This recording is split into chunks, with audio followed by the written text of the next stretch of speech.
أو روجيك بيقمان وديت إن زلزلة الساعة شيء عظيم. بدنيا يو روجي قيامة رات لكانك كش زور قورية زور ترسناك زور سامناك يوم ترونها تذهل كل مرضعة عما أرضعت. روجيك كوادي بيني أو آفرتي لحالتي الشيردان دايا لحالتك دا الشير دبا كوربكي فريد دا. وتضع كل ذات حمل حملها أو آفرتي لو روجدا حملي لترسو سامناتي أو روجا حملكي لباردتشت.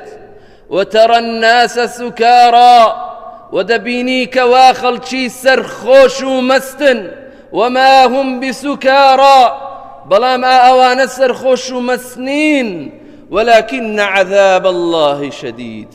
عذابي خوايا بإيش وقرص لو رجدا بويا خلشي وكو مستو سرخوش إلي هاتوا بويا خلشي خوارو خيش دروا وخوي نازاني چي ليدي بويا خلشي وكو بآقايا چي لي هاتوا لبر أوي عذابي خوا زور قرصا. يوم يفر المرء من أخيه وأمه وأبيه وصاحبته وبنيه.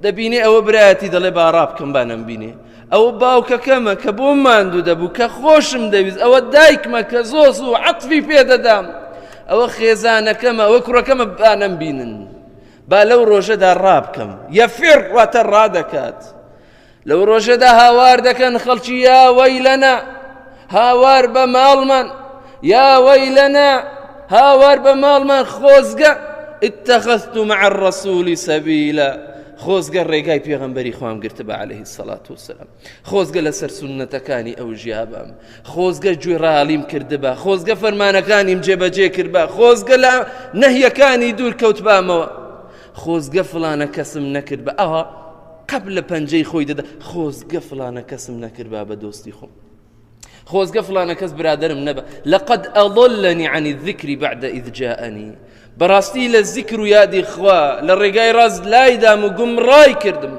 أو تأمرو مني سر ليش يواو كردو ولا وروجد.